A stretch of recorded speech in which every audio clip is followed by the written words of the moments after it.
Hello and welcome to Workers' Comp Unwrapped, the podcast that simplifies workers' compensation for physicians. So, let's get started. Welcome to Season 3, Episode 15 of Workers' Comp Unwrapped, with Anique, your host, and Angela, our guest, who has 15 years of experience in the industry. Today, we are talking about preparing for billing audits, ensuring compliance in 2025, which is exploring how to prepare for 2025 audit standards with practical strategies to avoid penalties. We really want to cut through the noise and give you those really practical penalty avoiding strategies because, 2025 is right around the corner and those workers' comp billing standards, they're definitely getting tighter. It's all about keeping your revenue safe, basically. It absolutely is. And, let's just start right there. Audits are changing. It's not just about catching deliberate fraud anymore or, obvious abuse. Okay. Now, the regulators, and maybe even more so the payers, they're really zeroing in on simple documentation errors too, the kind that happen, pretty often. The reality is, even things that seem small, like an innocent mistake, maybe a missed checkbox, submitting something a bit late, just a clerical error, these can cost providers big time. We're talking time, money, and honestly, maybe the worst part is losing credibility with payers, with regulators like the DWC. Yeah, the credibility piece is huge. It is. So really, our whole focus today boils down to one thing: preparation. It's truly the only defense you have. Okay, let's unpack that a bit. We all know compliance is always, important. But why now? Why is it suddenly so much more critical as we head into 2025? What's really changed? Well, it's interesting. It seems like there are two pretty powerful forces coming together right now that are really increasing the risk and, frankly, the visibility. Two forces. Yeah. First, you've got the regulatory updates. So bodies like California's DWC, but also major payers, they're rolling out stricter rules. Okay. Things around new fee schedules, really rigid timelines for billing, and they're demanding way more detail in the documentation to actually prove medical necessity. The wiggle room, it's shrinking fast. Right, so the rules are tougher, but practices are still dealing with the same chaos, the same volume and complexity as always. Exactly. And then there's the second force, which is honestly a bit of a game changer: technology. With e-billing basically being mandatory now, digital claims. Well, payers and regulators aren't just doing manual spot checks. Okay. They're using sophisticated analytics. These systems constantly run statistical analysis on all the bills you submit. They're essentially benchmarking you. Benchmarking, how so? Well, if your practice, say, consistently bills higher level codes compared to others in your specialty, or if your utilization rates look like outliers, or, if you keep having the same submission problems, the machine flags it automatically, which means auditors can prioritize. They come in already knowing where to look because the data pointed them there. Okay, and this is where it maybe gets a bit controversial, right? Because if machines are doing that first pass, it means 2025 is the year where just being, sloppy makes you stick out like a sore thumb. You can't really hide those small repeated errors in a paper trail anymore. That's it, exactly. And the penalties will likely be tougher because the auditor already has a pretty good idea what they're looking for. That's the core threat. The visibility is it's way up. Yeah. And their ability to spot these patterns, whether they're accidental or, intentional, it's never been higher. Okay, so let's get specific then. We need to talk about these red flags, the things that auditors and these algorithms are actually trained to find. Because like you said, sometimes a simple mistake and actual fraud can look pretty similar to a computer just looking at data deviations? They absolutely can, and understanding these triggers is really the first step, so let's run through them. Number one is probably the most common: upcoding. This is when you bill for a service that's, say, higher level or more complex than what your documentation actually supports. Like billing a complex visit code when the notes only show a simple checkup. Precisely. Billing a 99215, maybe, when the service really only met the criteria for a 99213. That kind of mismatch triggers an alert.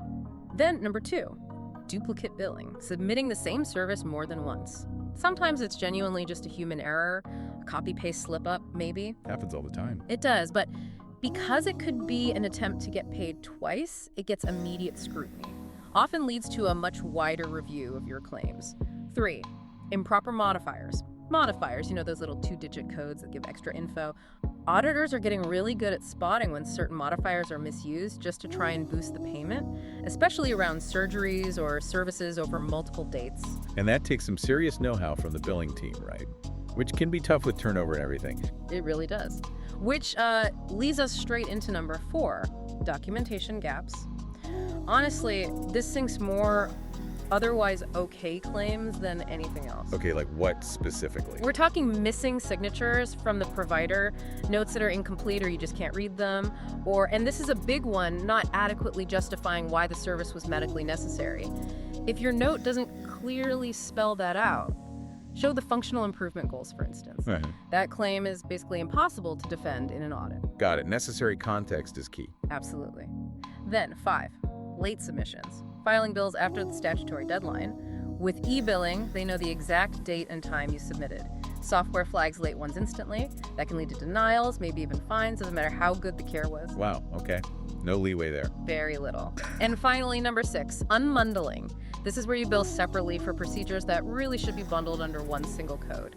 The perception, whether it's true or not, is that it's an attempt to get more money by splitting things up. Right. And what really jumps out here is that, most providers probably aren't trying to commit fraud. They're just swamped.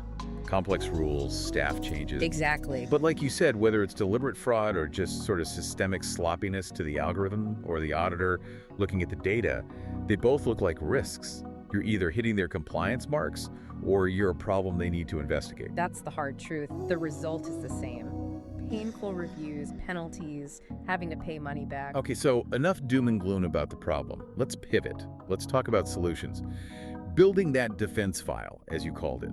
What can providers actually do starting now, this quarter even, to make sure they're ready for this 2025 tightening? Right, we need to be proactive, build a really strong defense. And it starts with regular internal audits. This can't be a once-a-year panic drill. No cramming for the final exam. No, definitely not. You should be doing these quarterly, maybe even monthly if you have high volume. Just randomly pull, say, 5 or 10 claims and check them rigorously against the documentation rules, exactly like a DWC auditor would. You have to find your own mistakes before they do.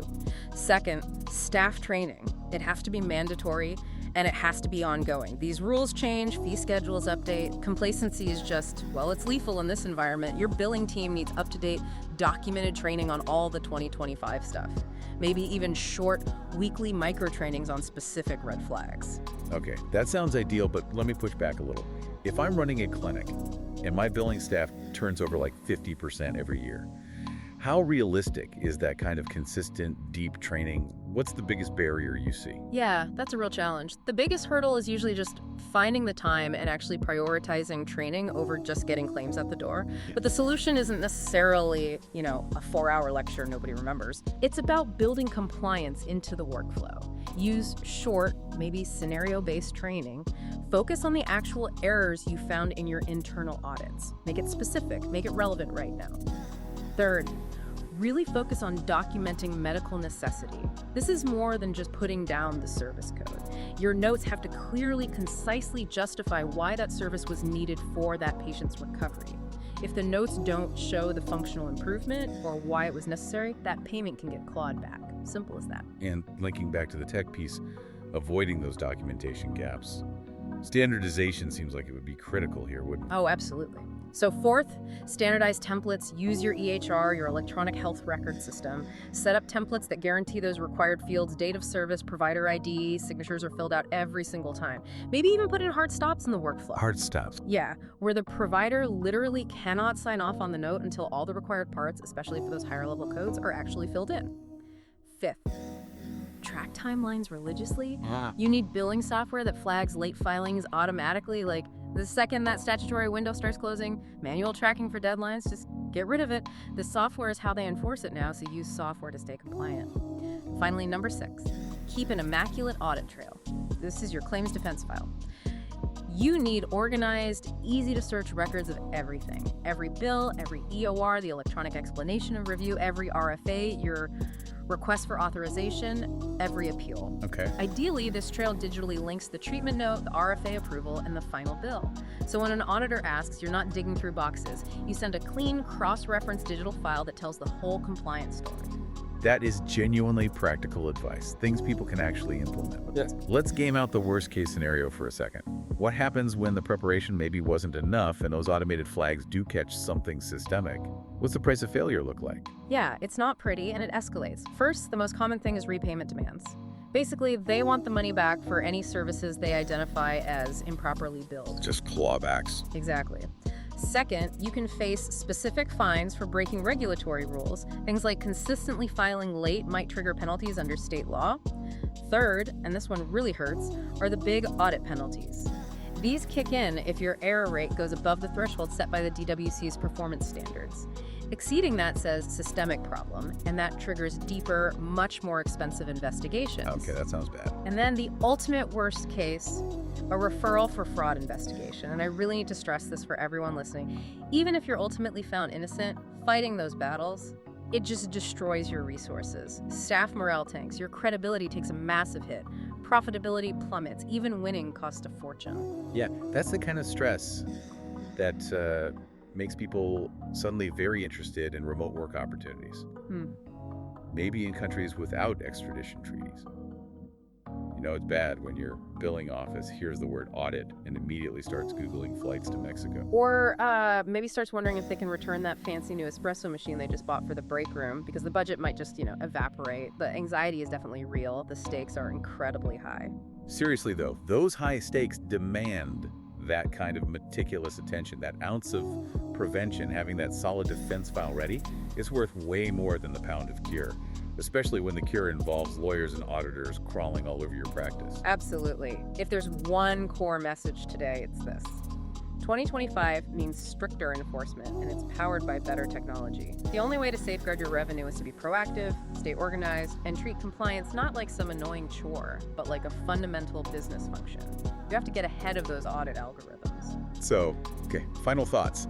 If you listening take just one thing away from this deep dive, what's the one action item, the one idea you want them to really mull over this week? I'd say elevate compliance. Stop thinking of it as just another item on a to-do list or just overhead cost. Start seeing it as a critical part of your actual business model.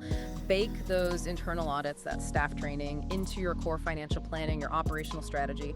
When you do that, it stops being an annoyance and starts being what it really is: mission-critical revenue protection. Compliance as revenue defense. That's a really powerful way to frame it. Excellent insights. Thank you to 2025 audit readiness with us today. And that's it for this conversation. Thanks for joining us for this exploration of the source material. We'll see you next time. Thanks for listening to Workers' Comp Unwrapped. If you found value in today's episode, subscribe and share with fellow doctors. Stay informed and keep making a difference in your patients' care.